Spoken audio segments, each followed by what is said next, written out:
বিসমিল্লাহির রহমানির রহিম।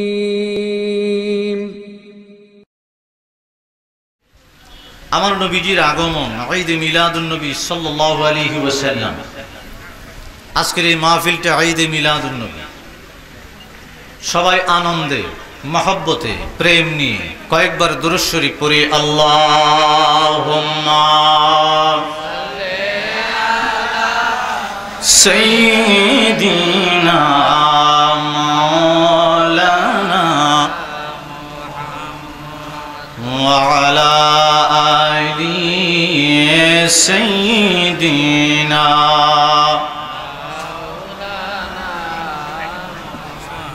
জবানটারও ছেড়ে দিয়ে পড়ি। আল্লাহুম্মা সাল্লি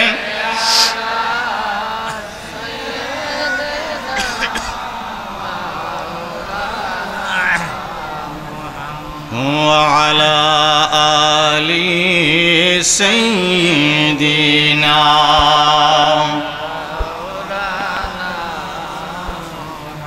সৃষ্টি কুল সালাম পরে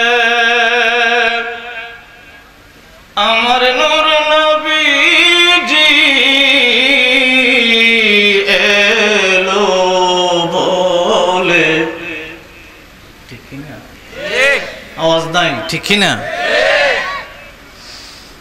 নবীজির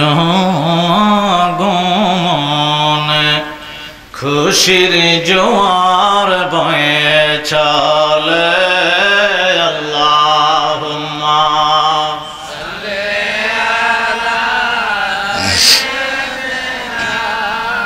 মাওলানা মুহাম্মদ ওয়া আলা আলি সাইয়্যিদিনা মাওলানা মুহাম্মদ। লা ইলাহা ইল্লাল্লাহু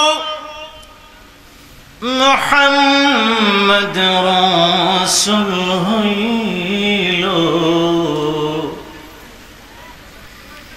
উদ্ধারিতে পাপী তাপী এই দৌরাতে আসিল। আল্লাহুম্মা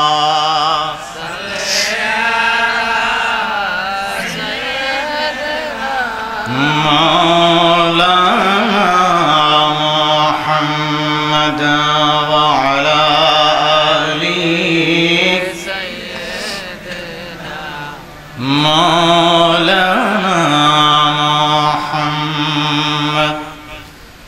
আজকে যে আমার নবী কামলিওয়ালার শানে ঈদে মিলাদুন নবী সাল্লাল্লাহু আলাইহি ওয়াসাল্লাম উদযাপন উপলক্ষে নূরে মদিনা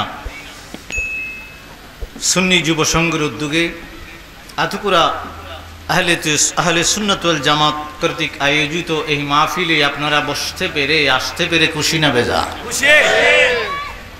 এই খুশির একটা পুরস্কার আছে, আছে না? পুরস্কারটা কি ছোট হইব না বড়?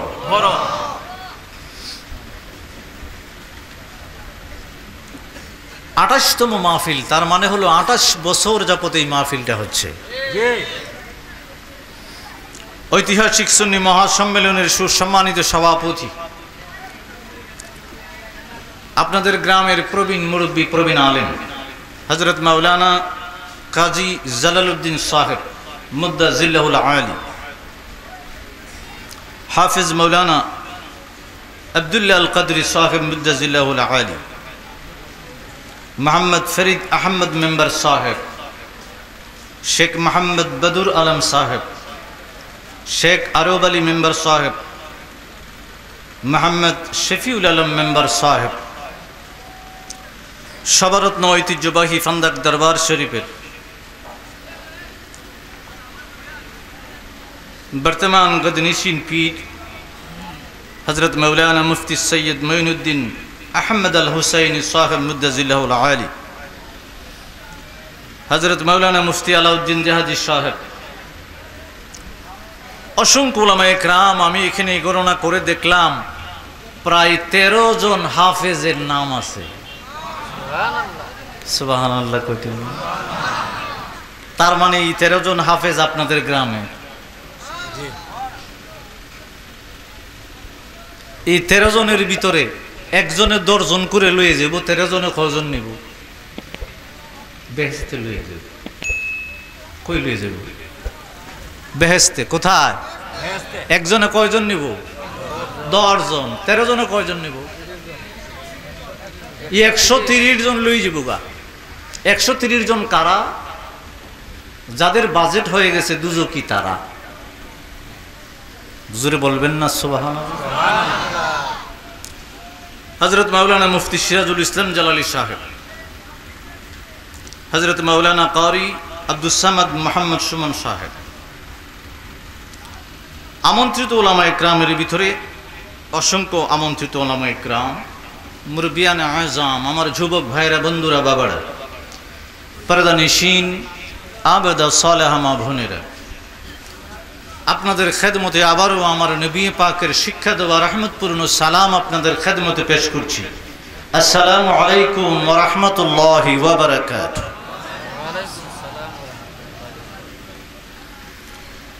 আমরা কেন পৃথিবীর জমিনে ওয়াজে যাওয়ার আগে মনোযোগ যদি সবার থাকে মনোযোগ দিবেন। সূরাতুশ শামসে আমার আল্লাহ একটা দুইটা না অসংখ্য কসমের পরে আমাদেরকে আল্লাহ সতর্ক করেন। এই সতর্ক করার পরও একজন মুসলমান আরেকজন মুসলমানের সাথে লাগিয়ে থাকে, কথা কয় না। আমার আল্লাহ জানে মনের ভিতরে আবেগ আছে, আবেগের ভিতরে দুইটা খাসলত আছে, একটা ভালো একটা খারাপ। ভালো খাসলতটা নিয়ে যারা জীবন গঠন করেছে তারা নবী কামলিওয়ালার জন্য পাগল হয়ে গেছে, আল্লাহ পাকের জন্য নিজের জীবনটাকে উৎসর্গ করে দিয়েছে।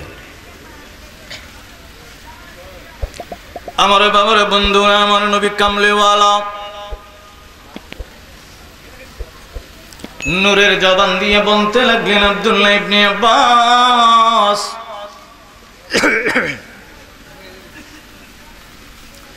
এই আব্দুল্লাহ ইবনে আব্বাস রে,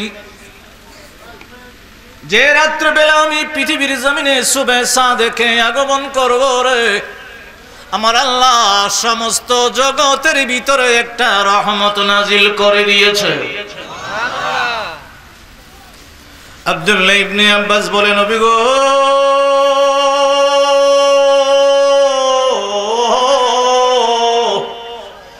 ওগো দয়াল নবীজি, আপনার নূরের জবান থেকে কিছু শুনতে চাই। বিয়াদবিমূলক প্রশ্ন করে নাই, কি রহমত আমার আল্লাহ সমস্ত জগতের ভিতরে সৃষ্টির ভিতরে আমার আল্লাহ পাঠাইলো জানতে চাই। এইভাবে না বইলাম রাইসুল মুফাসসিরিন আব্দুল্লাহ ইবনে আব্বাস বলেন, নবী গো, আপনার জবান মুবারক থেকে জানতে চাই। আমার নবীজি নূরের জবান মুবারক দিয়ে বলতে লাগলেন, ছোট্ট ছোট্ট করে কয়েকটা কথা বললেন। আমার নবী বলে, ওই রাত্রেবেলা মক্কা মুআজ্জামের ভিতরে যত মহিলার গর্ভ থেকে মেয়ে বাচ্চা জন্মগ্রহণ করত, আইয়ামে জাহিলির যুগে ওই মেয়েদেরকে জীবন্ত কবরে দিত রে।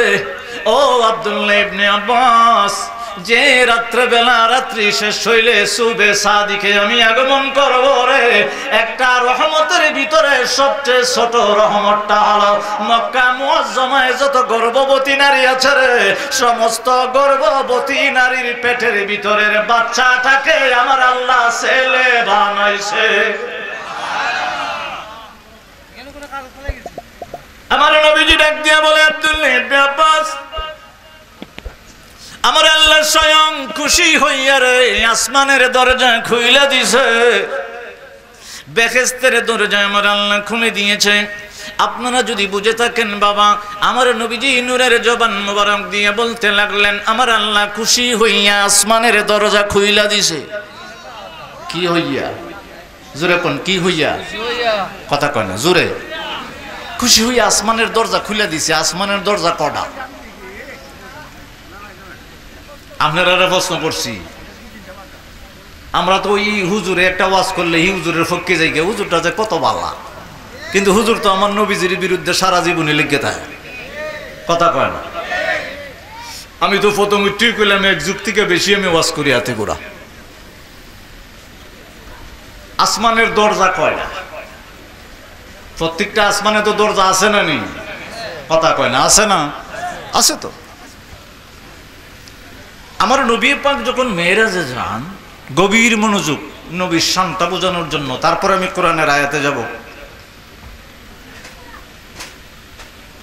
জিবরাইল আমার নবী পাককে নিয়ে প্রথম আসমানে টুকা দিছে।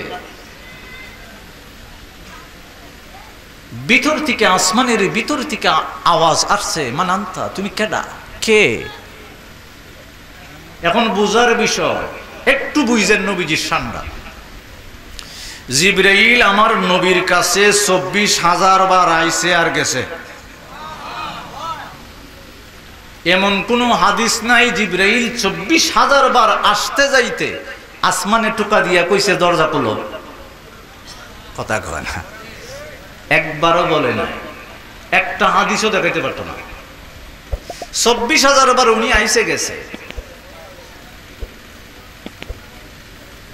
ফেরেশতাকে বলা হয় নাই প্রথম আসমানের দরজা খোলো, 2 নম্বর আসমানের দরজা খোলো, 3 নম্বরের খোলো, 4 নম্বরের খোলো, 5 নম্বরের খোলো, 6 নম্বর, 7 নম্বরের খোলো।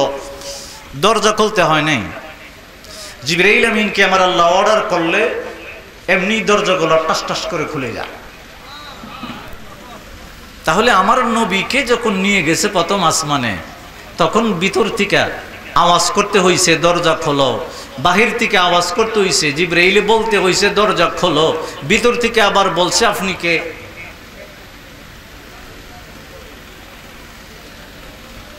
আপনি নোয়াপাড়া বাজারে, ফান্দাক বাজারে একটা অফিস দিছেন, মনোযোগ, একটা অফিস দিছেন। এটার প্রথম গেটটার ভিতরে একটা সিকিউরিটি গার্ড রাখছেন, আপনার নিজের অফিস। আপনি প্রত্যেক দিন অফিসে যাইতেছেন, আপনারা দেখলে সিকিউরিটি গার্ড একটা স্যালুট দেয়, নাহলে সালাম দেয়। আপনি কি কোনোদিন বলতোই বুনি আপনার অফিসও যাইতে দে, এই সিকিউরিটি গার্ড দরজাটা খোলো, আমি অফিসের ভিতরে ঢুকতাম? না। জোরে কইতেইব না, এখানে বোঝার বিষয় আইতেছে। এই জন্য, কারণ সিকিউরিটি গার্ড আপনাকে চিনে, আপনি মালিক। আপনারা দেখা মাত্রই বসার থেকে উঠে দাঁড়ায় যায়, দাঁড়াই দরজাটা খুলে দেয়, সাথে সাথে খুলে দেয়, দেরি করে না। কারণ হলো আপনি মালিক, আপনাকে চিনে। এখন জিবরাইল আমিন 7 আসমান পাড়ি দেয়, 24,000 বার গেছে আইছে, একবারও ফেরেশতা জিগায় নাই। আর জিবরাইল আমিনও বলে নাই দরজা খোলো। এখন আমার রসুলকে নিয়ে যাইতেছে, এবার জিবরাইল বলে দরজা খোলো। আমি কথাটা বলার পরে জোরে সুবহানাল্লাহ বলবেন। জিবরাইল যে দরজা দিয়ে আসিয়ার নামে আমার নবী কামলিওয়ালা দু জাহানের বাদশাকে আমার আল্লাহ ওই দরজা দিয়ে নিবে না। আমার আল্লাহ আসমান বানাইবার সময় আরেকটা দরজা স্পেশাল নবী কামলিওয়ালার জন্য রেখে দিয়েছে। এই হলো আমার নবী কামলিওয়ালা। আরেক দরজা, ওই দরজা দিয়ে শুধু আল্লাহর হাবিব যাইবো আর আইবো।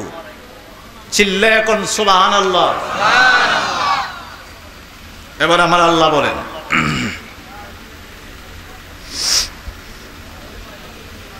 বিসমিল্লাহির রহমানির রহিম।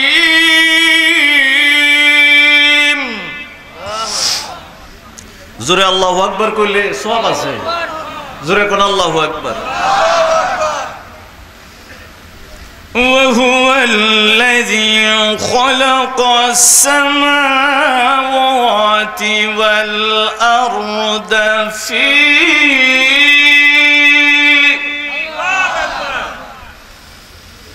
في 6 أيام وكان عرشه على الماء।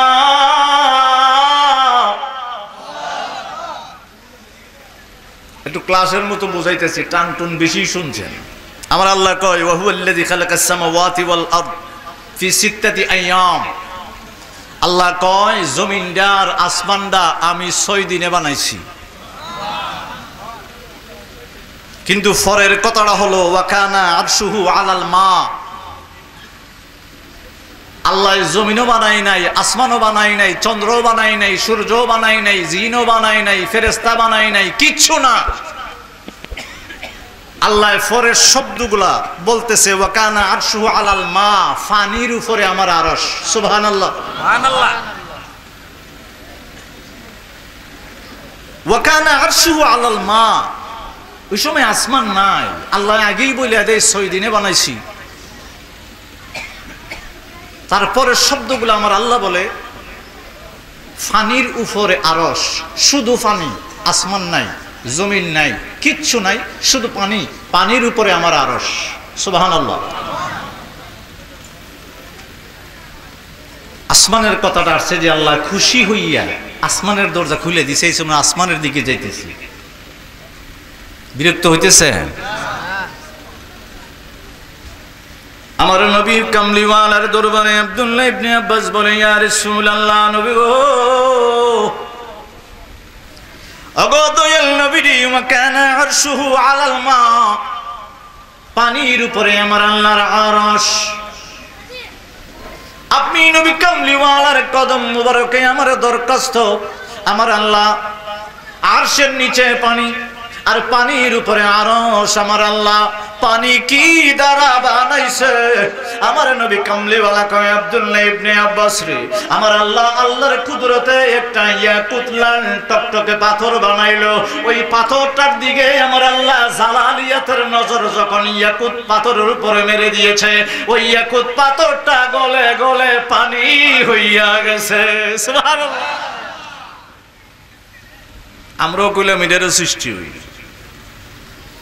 أولم يرى الذين كفروا أن السماوات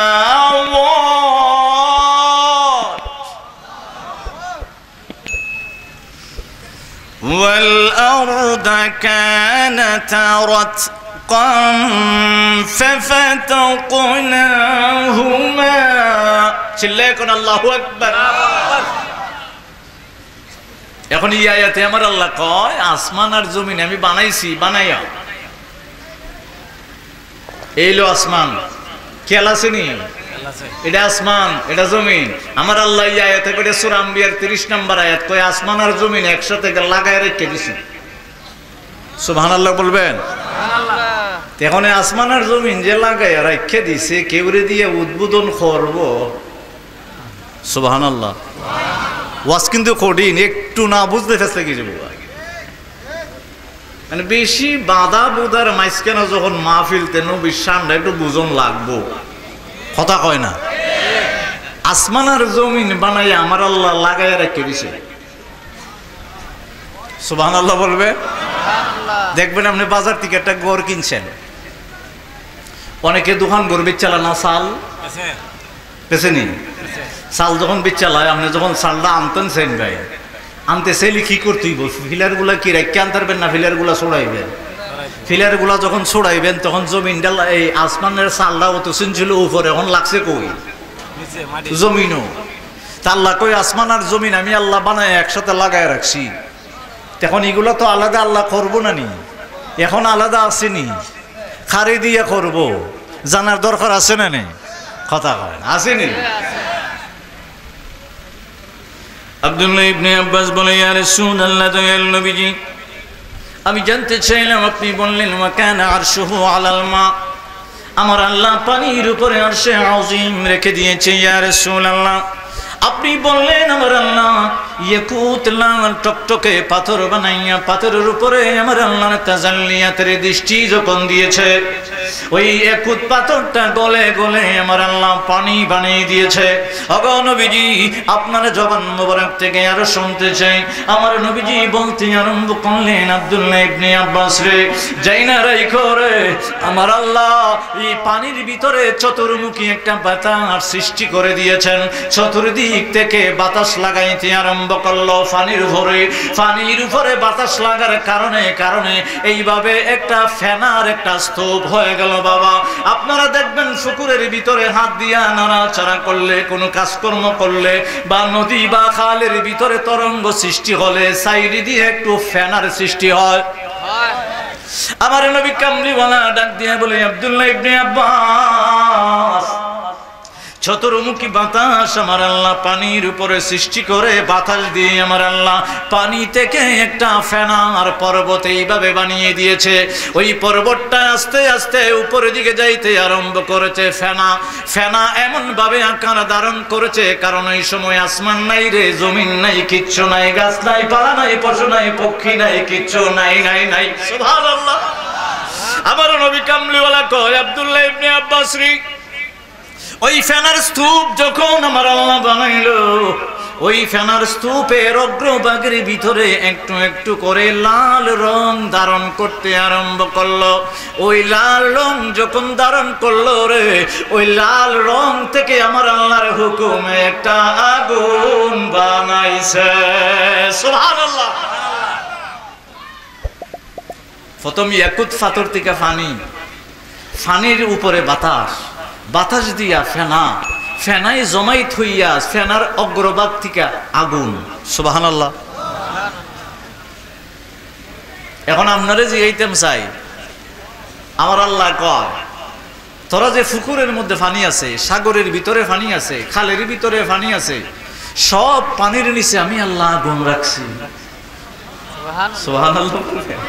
কি রাখছে? আগুন।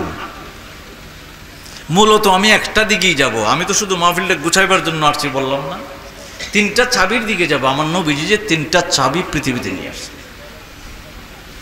আমার বাবার বন্ধু আব্দুল্লাহ ইবনে আব্বাস কয়, দয়াল নবীজি আপনার জবান মুবারক থেকে আর শুনতে চাই। আমার নবীজি বলতে লাগলেন, ওই আগুন থেকে যখন আমার আল্লাহর কুদরতে আগুন বানাইলো, আগুন থেকে ধোঁয়া সৃষ্টি হতে আরম্ভ হইল। ওই ধোঁয়া থেকে আমার আল্লাহ নিজে কুদরতি হাত দ্বারা ওই ধোঁয়া থেকে 14টা বাঘকে আলাদা করে নিয়েছে। একদিকে আমার আল্লাহ 7টা বাঘকে রেখে দিয়েছে ওই ধোঁয়া থেকে বাবা, আর একদিকে 7টা বাঘ আমার আল্লাহ আলাদা করে নিয়েছে। আব্দুল্লাহ ইবনে আব্বাস বলেন, নবী গো, ওই 14টা বাঘের ভিতরে ইয়া রাসূলুল্লাহ একটা একটা বাঘ করে আপনি বলেন। আমার নবীজি বলে, দোয়া থেকে রে আমার আল্লাহ সর্বপ্রথম 7টা বাঘ থেকে 1 নম্বরে মারওয়ারিদ বানাইছে। সুবহানাল্লাহ। মারওয়ারিদ একটা পাথর, ওইটা দিয়ে আমার আল্লাহ 7 নম্বর আসমানের ডালাইটা দিছে। সুবহানাল্লাহ। কোন ওই দুয়ার থেকে 7টা আলাদা করছিল, একটা দিয়ে মারওয়ারিদ, একটা দিয়ে ইয়াকুত, একটা দিয়া স্বর্ণ, একটা দিয়া রূপা, একটা দিয়া লোহা, একটা দিয়া তামা, একটা দিয়া মার্বেল পাথর। চিল্লায়ে বলা যাবে না আল্লাহু আকবার? আমার আল্লাহ 7টা আসমানের ডালাই দিছে। এখন 7টা জমিনের নিচে। এদিকে বলছিলাম আমার হাতের দিকে তাকাইবেন, আমি বলছিলাম দুয়ার থেকে আমার আল্লাহ 7টা এদিকে রাখছে। 7টার কথা বলছি, মারওয়ারিদ, ইয়াকুত, স্বর্ণ, রূপা, তামা, লোহা, মার্বেল। সুবহানাল্লাহ বলবে। কটা হয়েছে? 7টা। এদিকে 7টা। আল্লাহ জমিন বানায়া জমিনের নিচে স্বর্ণ রাইখা দিছে। আপনার মেয়ে, আপনার বউ খানের মেঝে জেওয়ার লাগা, কথা হয় না, লাগায়নি। স্বর্ণের খনি কি জমিনের উপরে না নিচে? কথা কয় না, কই নিচে। আমার আল্লাহ ওই দিকের 7টা দিয়া মারওয়ারিদের একটা খনি বানাইছে, ইয়াকুত পাথরের একটা খনি বানাইছে, লোহার একটা খনি বানাইছে, তামার একটা খনি বানাইছে, স্বর্ণের একটা খনি বানাইছে, রূপার একটা খনি বানাইছে, মার্বেল পাথরের এক খনি বানাইছে। আল্লাহ সব জমিনের নিচে রেখে দিছে। সুবহানাল্লাহ। এখন বোঝার বিষয় হলো, আমার আল্লাহ যে এত কিছু বানাইলেন, আসমান আর জমিন একসাথে রেখে দিলেন, স্বর্ণের খনি বানাইলেন, কিন্তু এটা ব্যবহারের যোগ্য না। রূপার খনি বানাইলেন, ব্যবহারের যোগ্য না। রূপার খনি বানাইলেন, লোহার খনি বানাইলেন। আপনারা যে ঘরের ভিতরে ফেরাক মানেন লোহা, এগুলো একটা ধাতু থেকে সৃষ্টি হয়, এটার একটা খনি আছে না? কি আছে? খনি। লোহার একটা খনি আছে, তামার একটা খনি আছে, রূপার একটা খনি আছে, স্বর্ণের খনি আছে। মারওয়ারিদ পাথর বাইতুল আকসাতে লাগায় রাখছে, এবং ইয়াকুত পাথর। সুবহানাল্লাহ বলবে। এখন বুঝার বিষয় হলো, লাম্মা খালাকাল্লাহু আদমা, আহবাতানি ফি সুলবি ইলাল আরদি ওয়া জাআলানি ফি সুলবি নূহিন ফিস সাফিনা ওয়া কাযাফা বি ফিন নার ফি সুলবি ইব্রাহিম। চিল্লায়ে বলা যাবে আল্লাহু আকবার। আব্দুল্লাহ ইবনে আব্বাস বলে, ইয়া রাসূলুল্লাহ, দয়াল নবী গো, লাম্মা খালাকাল্লাহু আদম আলাইহিস সালামকে যখন বানায় আপনি নবী কোথায় ছিলেন? ও বন্ধু আব্বাস রাদিয়াল্লাহু তাআলা আনহু হাদিস কানা রওয়ায়াত করল রে বাবা। মুসনাদ আহমদ শরীফের ভিতরে আসছে হাদিস কানা। আমার নবীর দরবারে আব্দুল্লাহ ইবনে আব্বাস বলে, ইয়া রাসূলুল্লাহ, আদম আলাইহিস সালামকে বানানোর সময় আপনি কোথায় ছিলেন গো? আমার নবী ডাক দিয়ে বলে, আব্দুল্লাহ ইবনে আব্বাস রে, আদম আলাইহিস সালামকে যখন বানায় রে, তখন আমি নূরে মুহাম্মদের রূপে ছিলাম। সুবহানাল্লাহ। আবাতানি ফি সুলবি ইলাল আরদি ইয়া রাসূলুল্লাহ, ইয়া হাবিবাল্লাহ, নবী গো, নবী গো, নবী গো। আদম আলাইহিস সালাম পৃথিবীর জমিনে আসলো, 3 থেকে 350 বছর আমার আল্লাহর দরবারে কানলো। আপনি নবী পাকের উসিলায় আমার আল্লাহর দরবারে দোয়া করলো, আল্লাহ কবুল করে নিল। তারপরে আপনি কোথায় ছিলেন? আমার নবী ডাক দিয়া বলে, দোয়া কবুল হইতে আমার আল্লাহর দরবারে দেরি হইল না। নূরে মুহাম্মদ পৃথিবীর জমিনে আদম আলাইহিস সালামের কপালে লাগাইছে। সুবহানাল্লাহ। আব্দুল্লাহ ইবনে আব্বাস বলে, দয়াল নবীজি, নূহ আলাইহিস সালাম যখন কিস্তি বানাইলো, নৌকা বানাইলো, আপনি তখন কোথায় ছিলেন ইয়া রাসূলুল্লাহ? ও বাবা, এটা কোনো বাতিল হাদিস না। আমি যেগুলা বলি যাচাই বাছাই করে বলি রে বাবা। 40 প্রকার হাদিস আছে, কোন হাদিসটা কি এটা মানদণ্ড আমার জানা আছে। আরবি একটা শব্দের বাবা 80 থেকে 82টা অর্থ হয়। আমাদের ফোলাফান যখন বাবা দেখবেন ঈদে মিলাদুন্নবী, আমরার ফোলাফান যারা তরুণ ওয়াজ করে, একটু মনোযোগ, এরা সূরা ইউনূসের 58 নম্বর আয়াতটা তেলাওয়াত করে। অনেকে ব্যঙ্গ করে কয়, এটা তো হাদিসের সাথে ইয়ার সাথে মিলল না, তাফসীরের সাথে মিলল না। কুল বিফাদলিল্লাহি ওয়া বিরহমাতিহি ফাবিযালিকা ফালইফরাহু। ওটা তো মিলল না। অনেক তাফসীর দেখলাম, তাফসীর ইবনে কাসীর দেখলাম, মারিফুল কোরআন দেখলাম, এটা তাফসীরটা তো মিলল না। আমি কি বাবা, এই আয়াতের ভিতরে 10টা তাগিদ আছে। সুবহানাল্লাহ। সুবহানাল্লাহ। কয়টা? এই তাগিদ আপনারা বুঝাই লাভ নাই, বুঝতেন না। 10 তাগিদ আছে এটার ভিতরে, ওই তাগিদের আবার মুরাদ আছে। ফলাফানে তো এমনি এমনি ওয়াজ করে না, আমরা দিকে শূন্য করে, আবার কিছু ফইরাও করে।